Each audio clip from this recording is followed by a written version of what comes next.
느헤미야 8장 말씀을 함께 보겠습니다. 느헤미야 8장 1절부터 12절까지 말씀을 봉독하겠습니다. 제가 가지고 있는 성경으로 723페이지에 있고요. 여러분들 보시는 성경 중에는 737페이지에 있는 성경도 있을 줄 압니다. 참고하시기 바랍니다. 느헤미야 8장 1절로 12절 말씀을 봉독하겠습니다. 이스라엘 자손이 자기들의 성읍에 거주하였더니 일곱째 달에 이르러 모든 백성이 일제히 수문 앞 광장에 모여 학사 에스라에게 여호와께서 이스라엘에게 명령하신 모세 율법책을 가져오기를 청하매 일곱째 달 초하루에 제사장 에스라가 율법책을 가지고 회중 앞 곧 남자나 여자나 알아들을 만한 모든 사람 앞에 이르러 수문 앞 광장에서 새벽부터 정오까지 남자나 여자나 알아들을 만한 모든 사람 앞에서 읽음에 뭇백성이 그 율법 책에 귀를 기울였는데 그때 학사 에스라가 특별히 지은 나무 강단에 서고 그의 곁 오른쪽에 선 자는 맏디다와 스마와 아다냐와 우리야와 힐기야와 마아세야요 그 왼쪽에 선 자는 부다야와 미사엘과 말기야와 하슴과 하스바타나와 스가랴와 무술람이라. 에스라가 모든 백성 위에 서서 그들 목전에 책을 펴니 책을 펼 때에 모든 백성이 일어서니라. 에스라가 위대하신 하나님 여호와를 송축하매 모든 백성이 손을 들고 아멘 아멘 하고 응답하고 몸을 굽혀 얼굴을 땅에 대고 여호와께 경배하니라. 예수야와 바니와 쉐라바와 야민과 악굽과 사부대와 호디야와 마아세야와 그리라와 아사라와 요사밧과 하난과 불야라와 레위 사람들은 백성이 제자리에 서 있는 동안 그들에게 율법을 깨닫게 하였는데 하나님의 율법책을 낭독하고 그 뜻을 해석하여 백성에게 낭독하는 것을 다 깨닫게 하니 백성이 율법의 말씀을 듣고 다 우는지라. 총독 느헤미야와 제사장 겸 학사 에스라와 백성을 가르치는 레위 사람들이 모든 백성에게 이루기를 오늘은 너희 하나님 여호와의 성일이니 슬퍼하지 말며 울지 말라 하고 느헤미야가 또 그들에게 이루기를 너희는 가서 살찐 것을 먹고 단 것을 마시되 준비하지 못한 자에게는 나누어 주라. 이날은 우리 주의 성일이니 근심하지 말라. 여호와로 인하여 기뻐하는 것이 너희의 힘이라고. 레위 사람들도 모든 백성을 정숙하게 하여 이루기를 오늘은 성일이니 마땅히 조용하고 근심하지 말라 하니 모든 백성이 곧 가서 먹고 마시며 나누어 주고 크게 즐거워하니 이는 그들이 그 읽어 들려준 말을 밝히 알미라. 아멘. 우리의 어두운 하나님께 찬양하겠습니다.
살인자의 본받아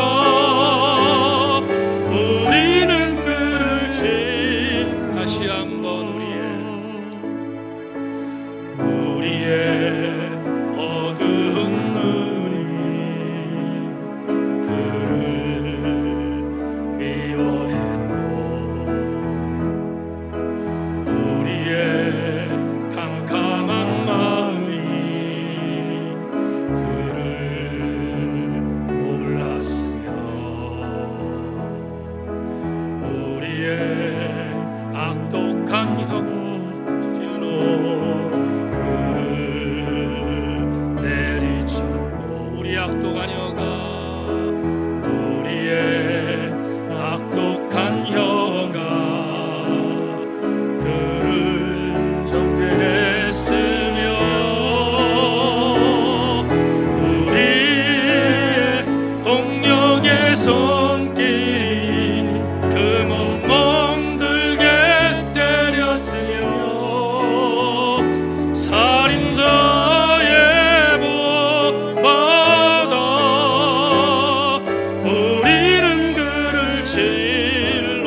우리는 그를 죽였지만 그는 살아나셨고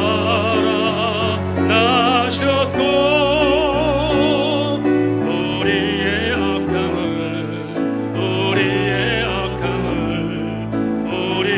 악함을 벗기셨소.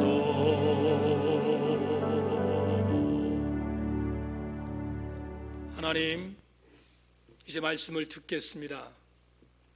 우리의 언어와 우리의 손과 발로 주님을 때리고 주님을 못 받고 했던 우리의 일상일 수 있지만 주께 나왔습니다. 우리의 마음을 다시 한번 예수 그리스도의 보혈로 정결케 해주시고 말씀을 들을 때 다시 힘을 얻어 우리 현장에 파송되어 은혜 속에 승리할 수 있도록 우리를 이 시간 묶어 주시기를 원합니다. 말씀을 들을 때 말씀 앞에 겸손하게 하시고 전하는 종도 듣는 교우들도 은혜 받는 시간이 되게 하여 주시옵소서. 일부 예배에 ICU에 누워있는 장기란 권사님 예배에 참석했습니다. 하나님께서 사랑하는 딸을 강력한 팔로 붙들어 주셔서 이제 일반 병동으로 옮겨지게 하시고 옮겨진 이후에는 퇴원하게 하시고 퇴원한 뒤에 당신의 소원처럼 한국에 다시 나와 예배할 수 있는 감격도 허락하여 주셔서 하나님 영광을 받으시는 귀한 권사님의 여정이 되게 하여 주시옵소서.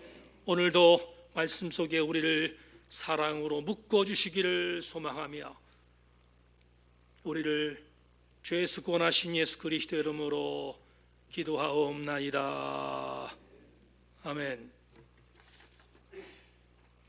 말씀의 은혜를 나눕시다. 함께 기다릴 것입니다. 인사하겠습니다. 말씀에 기다릴 것입니다.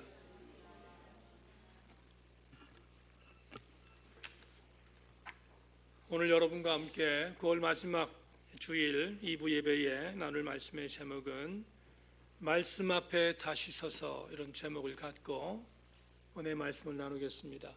영적으로 들려지는 귀한 시간 되기를 소망하고 은혜 받고 돌아가시기를 주의 이름으로 축원합니다.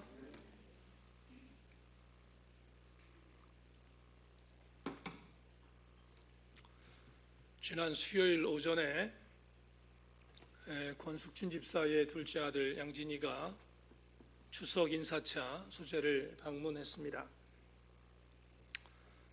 양진이는 세종대학 동아리 총연합회의 회장으로 일을 성공적으로 마치고 이제 대학 생활을 마무리하게 될 것 같습니다. 졸업을 하게 되면 학사장교로 임관해서 군 복무를 마치게 될 것이고 이후에 본인의 꿈을 펴게 될 것인데, 그날 양진이가 제게 와서 본인의 꿈을 피력했는데 졸업한 이후에 조금 더 공부를 하고 아주 신실한 크리스천 정치가로서 앞으로 자기의 미래를 펼쳐가는 것이 본인의 꿈임을 제게 이야기해 주었습니다. 그날 지난 대학생활 동안에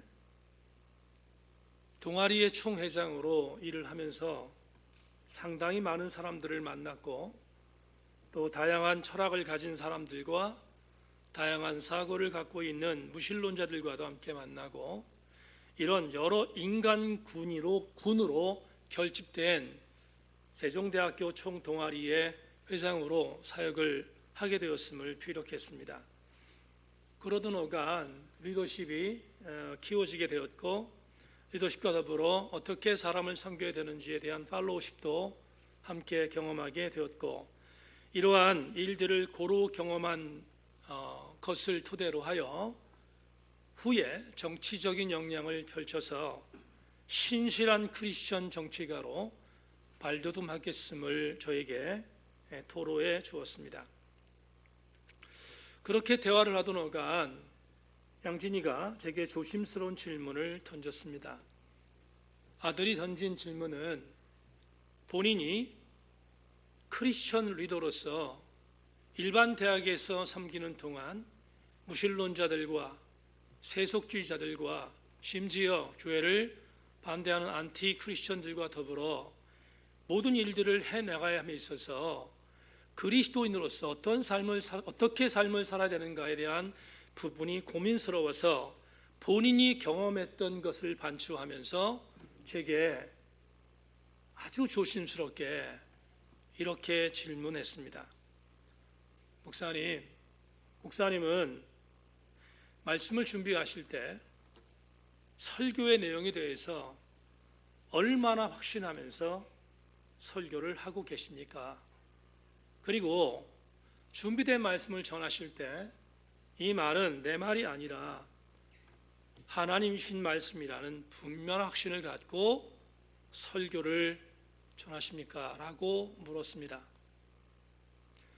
경우에 따라서 대단히 당돌한 질문처럼 여겨지는 것 같지만 저는 양진이를 잘 알기에 양진이가 어떤 마음으로 이 질문을 했는지에 대하여 그 진정서를 알기 때문에 양진이에게 도움이 되고자 하는 말씀을 답으로 전해야겠다고 생각했습니다. 지금 양진이는 서울에 청팍교회를 섬기고 있는데 청팍교회의 담임 목사인 김기성 목사가 매주마다 설교하는 설교를 들으면서 본인이 질문하고자 하는 질문의 내용을 적용하기 위해서 분명히 노력했을 것입니다. 그리고 김기성 목사의 설교를 통하여 본인의 질문에 대한 답을 찾기 위해서 고민하고 있던 어간 빈틈이 보이지 않는 담임 목사의 설교에 비추어 고향에 있는 이강동 목사의 설교를 질문하면서 본인의 답을 찾고 싶었던 나름의 진정성이 제게 느껴졌습니다. 양진이가 질문한 내용을 답하기에 뭔가를 말을 하려고 하는 어간에 옆에 함께 같이 했던 이요한 전도사가 말을 받아서 곧바로 양진이에게 이렇게 대답했습니다. 양진아, 적어도 하나님 말씀을 전할 때 정상적인 사역자라면 한 가지를 유념해서 말씀을 준비하고 전한다. 그건 조명이다. 나는 내가 조명받는 방법을 다른 사람들이 똑같이 조명받는다고 생각하지는 않지만 내가 받는 조명은 요한복음에 있는 조명이다. 그 조명은 성령께서 때를 따라 생각나게 하시고 가르치게 하신다는 조명인데 설교를 준비할 때 이 조명을 받고 설교를 준비하고 만에 하나 이 조명이 없으면 설교 준비를 할 수 없는 것을 수없이 경험했다. 그러므로 성령의 조명이 없는 설교를 준비하는 일은 꿈도 꿀 수 없고 성령이 조명하시지 않는 말씀은 전할 수 없다는 것이 네 질문에 대한 답변이다. 다시 말하면 확신 없이 설교할 수 없다는 방증을 양진이에게 전해준 것입니다. 듣고 있다가 제가 할 말을 아들이 대신 전해주어 홀가분했는데 제 말을 듣고 싶어 하니까 양진이에게 한 말을 해야겠다 생각해서 들려준 것이 이 말입니다.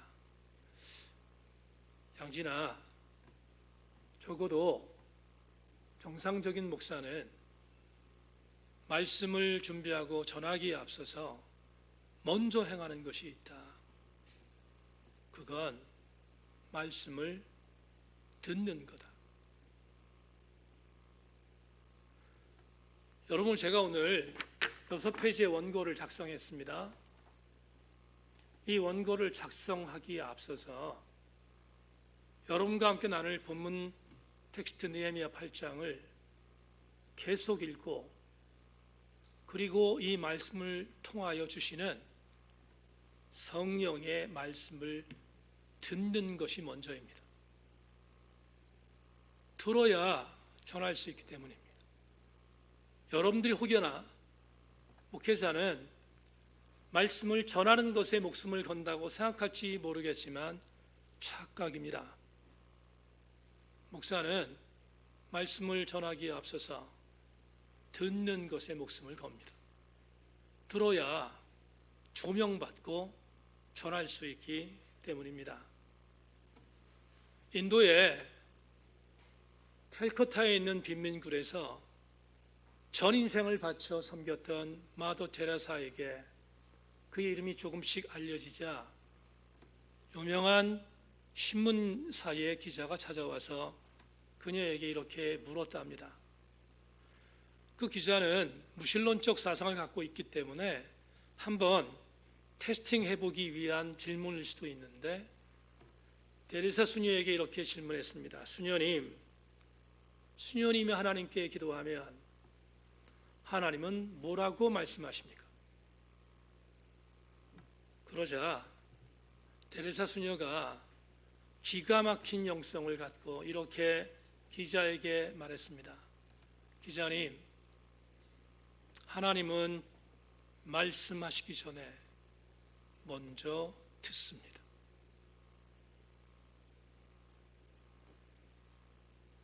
무시무시한 영성 아닙니까?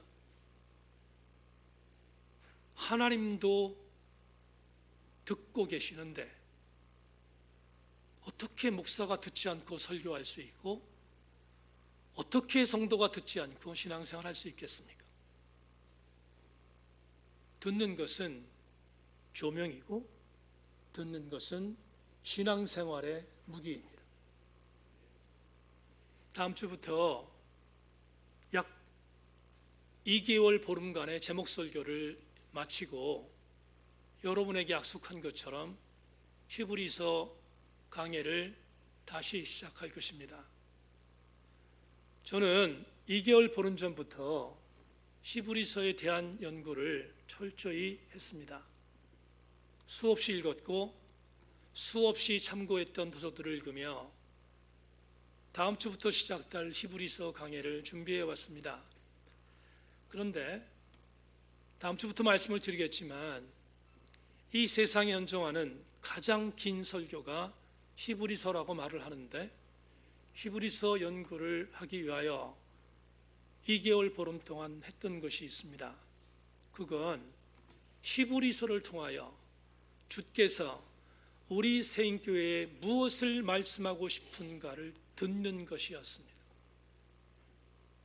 들었고 또 들을 것입니다. 여러분과 언제 끝날지 모르지만 히브리서 연구를 통하여 저와 여러분에게 말씀하고자 하는 하나님의 말씀을 듣고자 다음 주부터 대장정에 나설 것인데 그 전에 제가 했던 것처럼 여러분들도 히브리서 연구를 통하여 어떻게 하나님의 은혜를 받을까를 미리 준비하는 시간을 오늘 느헤미야서를 통하여 나누려고 합니다.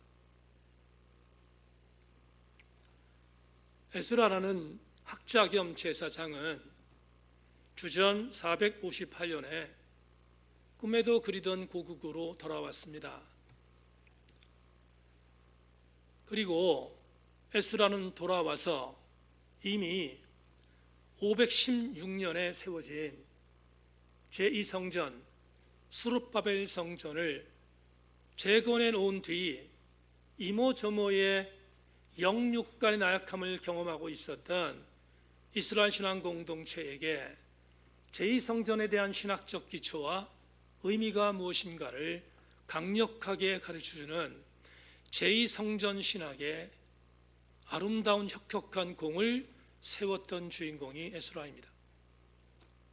그런데 이 에스라가 이런 사역을 감당하기 위하여 최선을 다하고 있던 어간 제3차 포로 귀환자였던 느헤미야, 사실은 포로 귀환자가 아니라 3차에 걸친 포로된 이스라엘 백성들을 이끌고 왔던 정치 지도자 바사의 아닥사스다에게 윤호를 받고 총독의 신분으로 왔던 느헤미야의 사역이 오늘 본문에 기록되어 있는 배경입니다.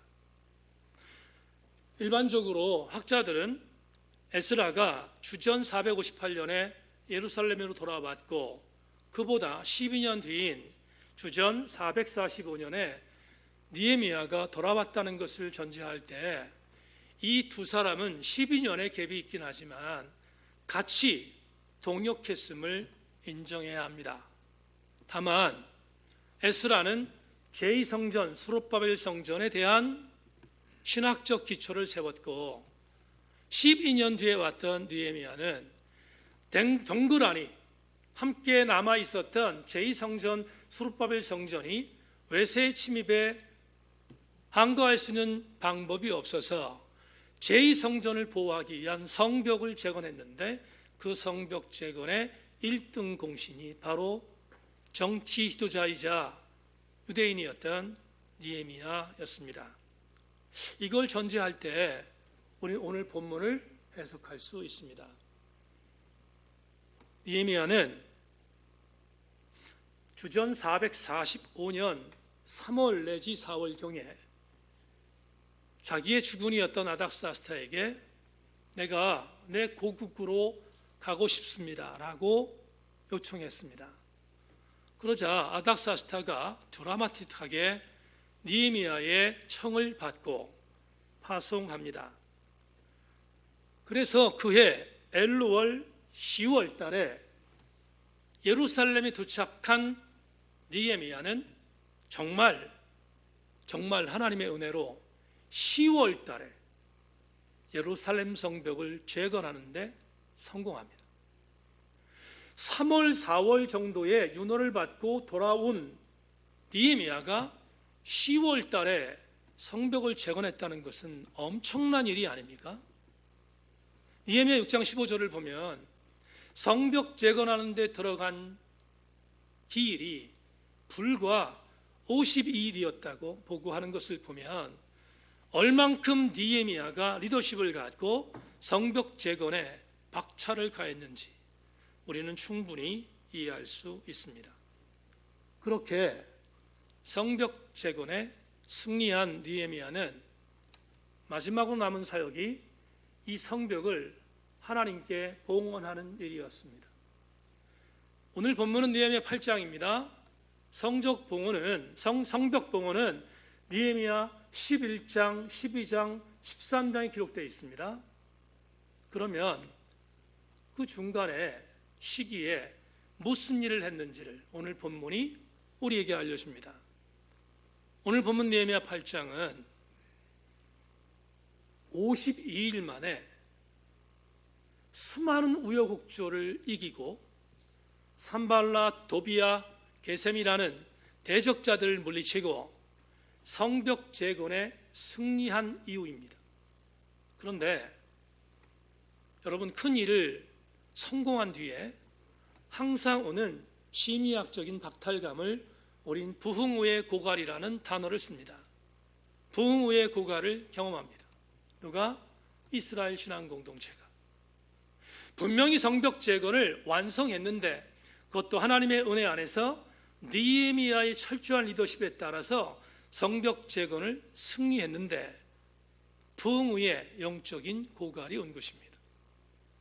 견딜 수 없었던 이스라엘 신앙 공동체의 사람들은 당시에 정치 지도자였던 느헤미야에게 같이 동역하는 종교 지도자인 에스라를 동원하여 우리를 영적으로 다시 한번 세워주기를 간곡히 부탁하는 청을 하게 됩니다.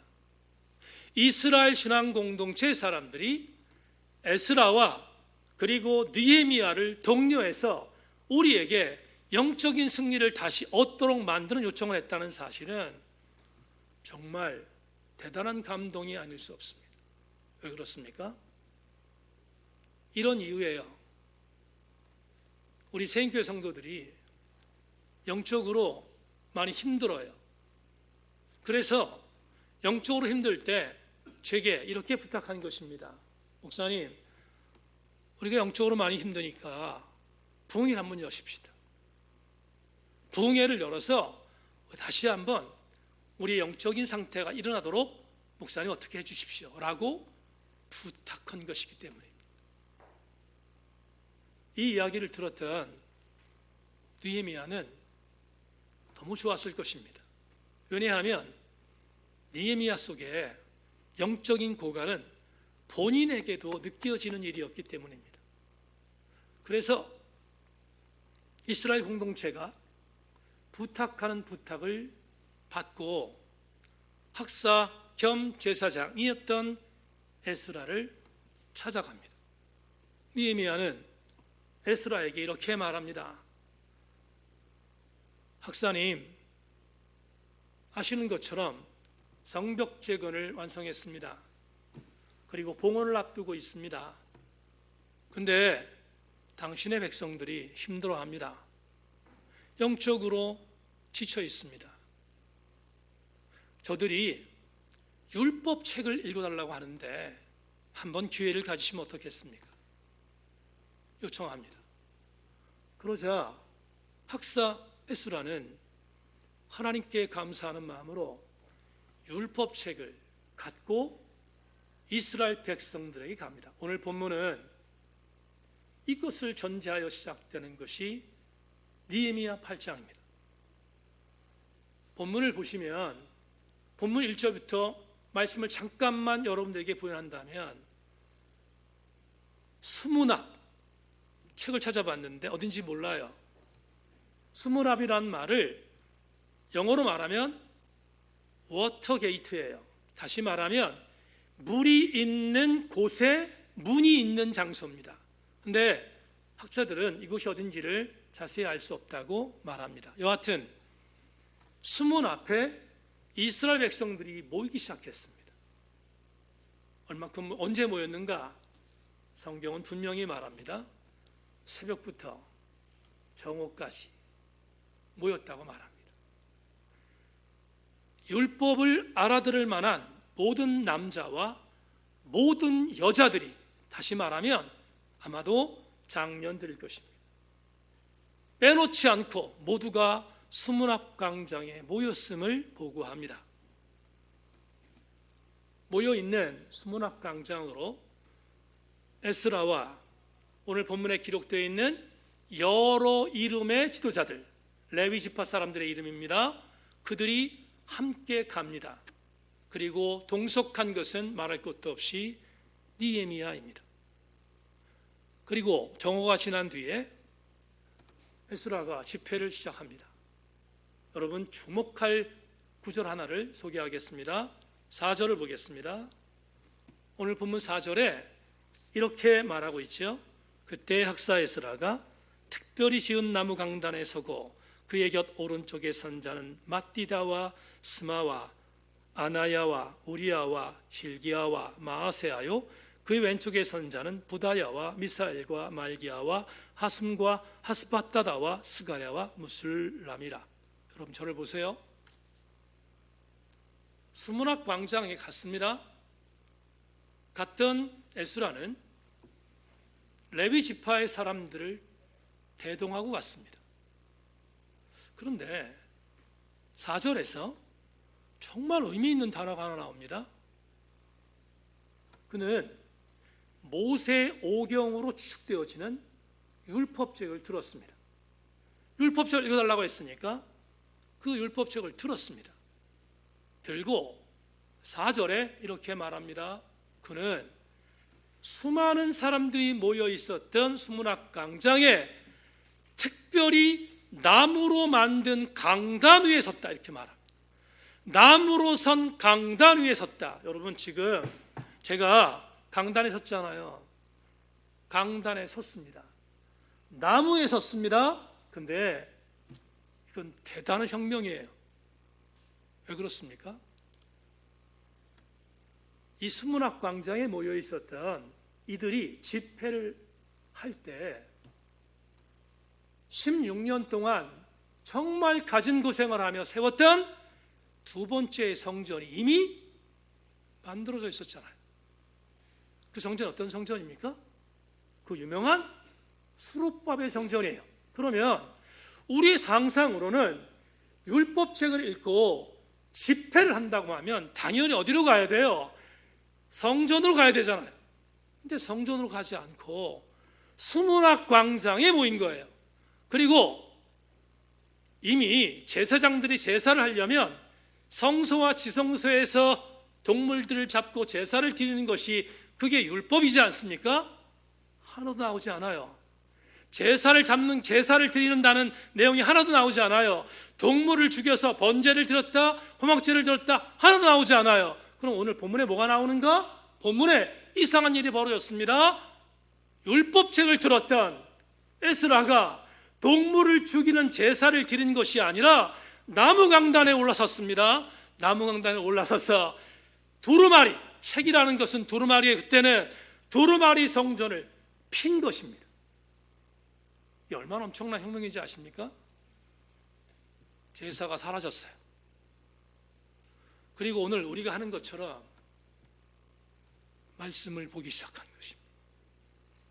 그것도 성전 종교를 탈피하고 현장에서 예배를 드린 거예요. 그러면 이 파격적인 현장에서 어떤 일이 이루어졌는가? 5가지를 오늘 본문이 제시하죠. 5가지는 오늘 우리가 정말로 가슴에 담아야 할 영적 감동입니다. 본문에 이렇게 기록하고 있습니다. 5절부터 9절 여러분 자막 보십시오. 학사 에스라가 모든 백성 위에 서서 저희 목전에 책을 펴니 책을 펼 때 모든 백성이 일어서니라. 에스라가 광대하신 하나님 여호와를 성축하며 모든 백성이 손을 들고 아멘 아멘 응답하고 몸을 굽혀 얼굴을 땅에 대고 여호와께 경배하였느니라. 예수야와 바니와 세라바와 야민과 아굽과 사부대와 호디야와 마아세야와 그리다와 아샤라와 요사밧과 하난과 블라야와 레위 사람들이 다 그 처소에 섰는 백성에게 율법을 깨닫게 하는데 하나님 율법책을 낭독하고 그 뜻을 해석하여 백성으로 낭독하는 것을 다 깨닫게 하며 백성이 율법 말씀을 듣고 다 오는지라. 총독 느헤미야와 제사장 겸 학사 에스라와 백성을 가르치는 레위 사람들이 모든 백성에게 이르기를 오늘은 너희 하나님 여호와의 성일이니 슬퍼하지 말며 울지 말라 하니. 이제 담임 목사를 보십시오. 나무 강단에 섰던 에스라가 행했던 5가지를 소개하겠습니다. 첫째, 율법책을 폈습니다. 8장 5절에 나오죠. 율법책을 폈습니다. 그러자 모든 백성이 일어섰다고 했습니다. 둘째, 핀 율법서를 그 다음부터는 낭독했습니다. 낭독했다고 말합니다. 낭독하면서 세 번째 어떤 일을 했는가? 그 낭독한 율법서를 해석했습니다. 이건 여러분에게 설명이 필요합니다. 낭독하면 됐지 왜 해석이 필요했을까? 여러분, 지금 에스라가 편 율법책은 두루마리라고 했습니다. 이 두루마리는 히브리어로 기록되어 있어요. 이스라엘의 모국어입니다.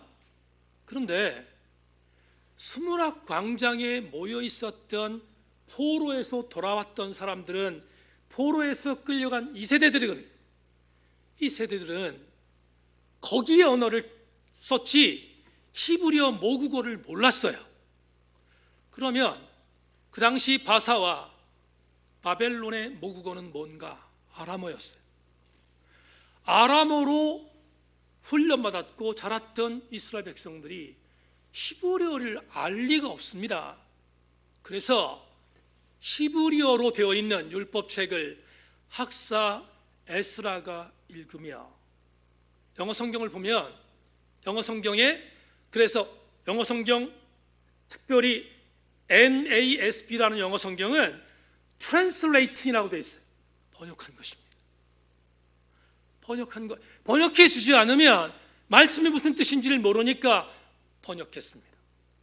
또 어떤 성경을 보면 NRSV를 보면 interpreting 해석했다고 되어 있습니다. 그러면 이렇게 해석할 수 있습니다. 히브리어로 되어 있는 율법책을 학사 에스라가 알아들을 수 있는 말로 번역했다는 것입니다. 그게 세 번째예요. 그러자 알아들을 수 있는 언어로 번역된 말을 듣는 율법책을 들었던 수문학 광장에 모였던 성도들이 네 번째로 뭐였는가? 네 번째, 깨닫기 시작했습니다. 알아들으니까 깨닫기 시작했습니다. 깨닫고 난 뒤에 마지막 다섯 번째로 감동입니다. 그들은 울기 시작했습니다. 백성이 율법의 말씀을 다 듣고 울었다라고 말합니다. 다섯 가지를 여러분에게 소개하면서 오늘 히브리서 강해를 앞두고 있는 저와 여러분들이 다잡이해야 할 은혜를 오늘 주일 레마의 말씀으로 삼겠습니다. 자막 보겠습니다. 사랑하는 새인교회 성도 여러분, 여러분들이 다음 주부터 있을 히브리서 강해의 예배를 통하여 다시 말씀 앞에 설 수 있기를 소망합니다. 다시 말씀 앞에 설 수 있기를 기대합니다.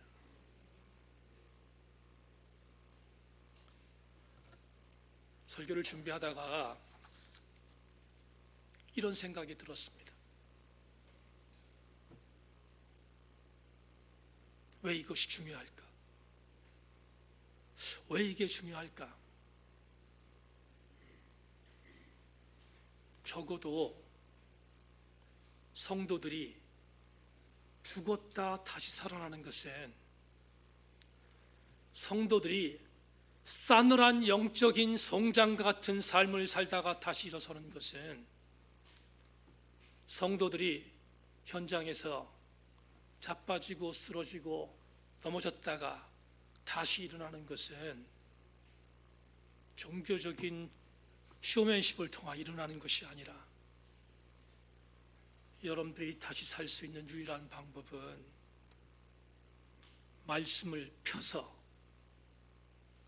읽고 그 읽을 말씀을 해석하여 깨닫게 하고 그 깨달음을 통하여 하나님 말씀이 여러분들에게 다시 비추어질 때 여러분들이 다시 살 수 있음을 분명히 믿습니다.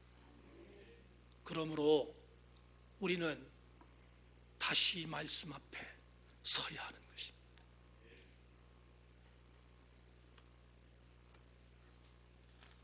여러분에게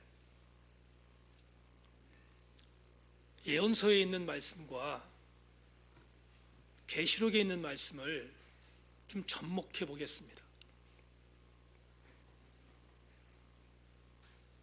주전 6세기의 예언자였던 에스겔이 바벨론에서 예언의 말씀을 봅니다. 에스겔은 바벨론에 끌려갔습니다.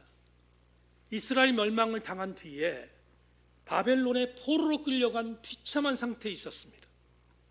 그런데 하나님께서 에스겔 예언자를 부르셔서 그 바벨론에서 예언을 하라고 합니다. 근데 에스겔의 예언은 두 가지였습니다. 전반부에는 바벨론에서 이런 예언을 하는 거예요. 어떤 예언하냐면 이스라엘은 망할 거야. 이스라엘은 멸망할 거야. 유다는 반드시 멸망할 거야. 여러분, 바벨론에서 그런 예언을 선포한다는 것이 쉽지 않아요. 그런데 에스겔의 예언처럼 유다가 멸망했습니다. 그 수많은 사람들이 바벨론 포로로 끌려왔습니다. 그런 뒤에 에스겔의 예언이 바뀝니다. 어떻게 바뀌냐면 이스라엘은 회복될 거야. 이스라엘은 다시 회복되며 다시 하나님이 세우실 거야 라는 메시지로 바꿔요. 그래서 학자들은 유다가 멸망할 것을 예언한 예언자를 에스겔이라고 하는데 제1 에스겔이라고 말하는가 하면 완전히 다른 메시지, 다시 이스라엘은 회복될 거야 라는 메시지를 전했던 에스겔을 다른 사람, 제2 에스겔로 정의하는 사람도 있습니다. 여하튼 에스겔은 남유다를 향한 아픔도 전했던 사람이며 희망도 전했던 예언자입니다. 그런데 바벨론에서 아픔 속에 있었던 에스겔에게 하나님께서 찾아오십니다. 오셔서 하나님이 에스겔에게 이렇게 말합니다. 에스겔 3장 1절로 3절을 여러분에게 읽어드리겠습니다. 그가 또 내게 이르시되 인자야 너는 받는 것을 먹으라. 너는 이 두루마리를 먹고 가서 이스라엘 족속에게 교하라 하시기로 내가 입을 벌리니 그가 그 두루마리를 내게 먹이시며 내게 이르시되 인자야 내가 내게 주는 이 두루마리로 내 배에 넣으며 내 창자에 채우라 하시기에 내가 먹으니 그것이 내 배에서 달기가 꿀 같더라. 하나님께서 두루마리를 에스겔에게 주면서 먹으라 말씀합니다. 에스겔이 순종하여 먹습니다. 두루마리를 먹었는데 고백이 뭐라고 나오는가? 이렇게 나옵니다. 꿀같이 달더라. 왜 그렇습니까?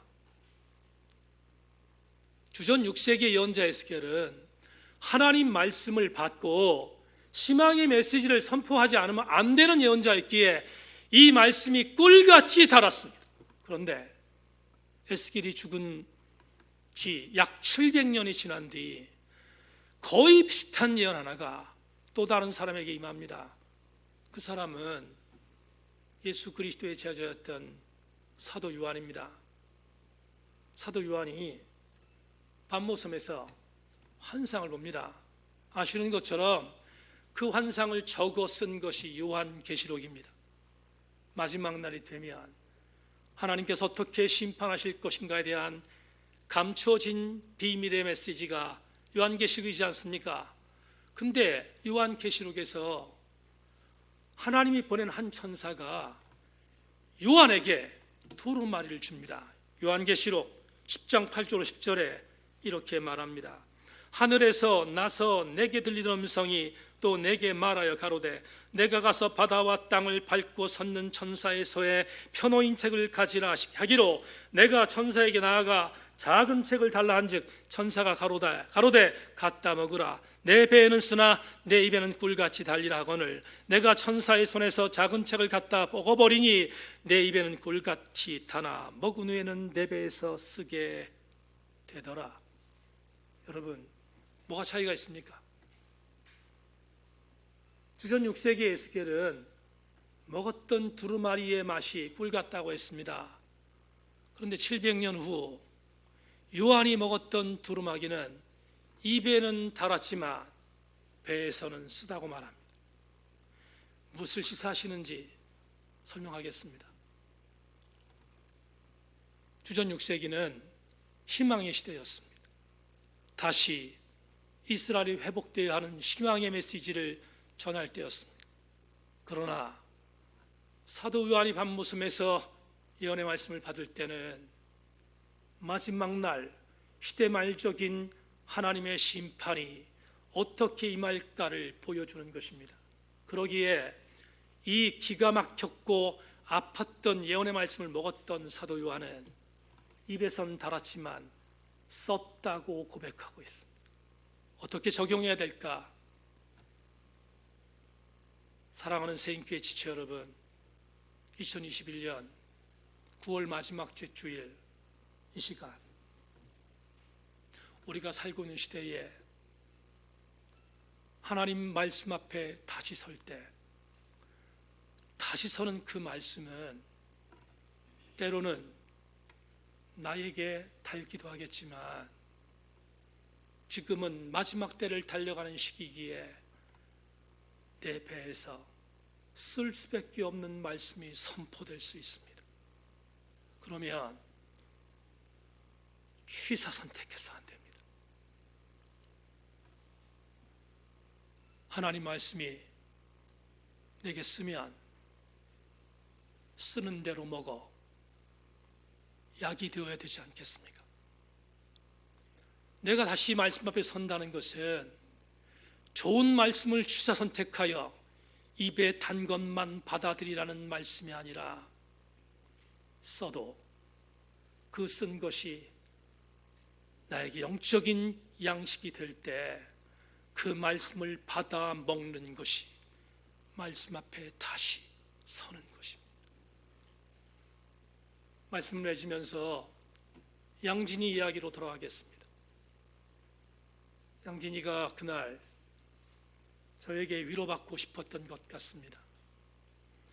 나는 크리스천 리더인데 가끔은 크리스천 리더로서 세상과 타협할 수밖에 없는 상태가 오면 타협할 수밖에 없었던 일 때문에 힘들었음을 저에게 고백했습니다. 그때 제게 목사님, 이런 경우에 최선을 다하고 있지만 어쩔 수 없이 타협할 때 하나님도 이해하시겠죠? 라고 질문한 것 같았습니다. 그러면 저는 양진이 이야기를 듣고 이렇게 말해주는 것이 당연하지 않겠습니까?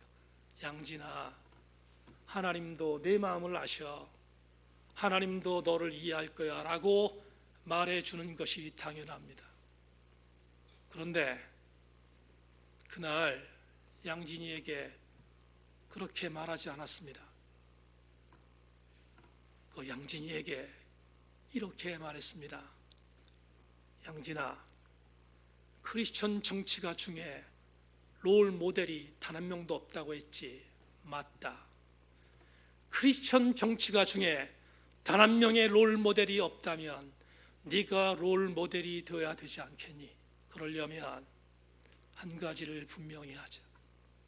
양진아, 타협하지 말자. 그리고 말씀 앞에 부들부들 떨자. 그것이 앞으로 내가 갈 녹록하지 않은 크리스천 정치가로서의 길임을 알려주었습니다. 나치에 히틀러에게 순교당했던 보네포는 수많은 목회자들이 히틀러에게 타협할 때 그는 이렇게 말했습니다. 나는 하나님의 말씀의 설교자이기에 먼저 성경이 나에게 매일 말씀하시도록 하지 않고서는 성경을 풀이할 수 없다. 만일 내가 기도하면서 지속적으로 말씀을 묵상하지 않는다면 내 직무를 감당하면서 그 말씀을 잘못 사용하게 될 것이다. 만약 그 말씀이 매일 내가 행하는 직무 속에 자주 공허한 것이 된다면, 만약 내가 더 이상 그 말씀을 경험하지 못한다면 이는 내가 말씀이 내 안에서 역사하도록 말씀에 조용히 기울이는 거룩한 시간을 오랫동안 소홀했다는 명백한 표시임에 틀림없다. 만약 내가 매일 나의 주님이 그날 나에게 말씀하시도록 말씀을 읽지 않는다면 내 직무를 잘못 행하는 것이다. 보네포는 이 정신을 갖고 사역했기에 히틀러에게 굴복하지 않았습니다. 타협하지 않았습니다. 젊은 나이에 형장의 이슬로 사라졌지만 보네포는 오늘 이광동 목사의 롤 모델이자 수많은 정상적인 목회자들의 롤 모델이 되었습니다. 사랑하는 새인교회 교우 여러분, 다음 주부터 히브리서 앞에 다시 서십시다.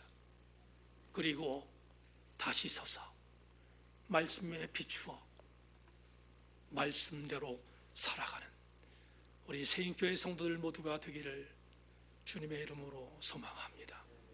하나님 감사합니다. 오늘 주의 말씀을 받았습니다.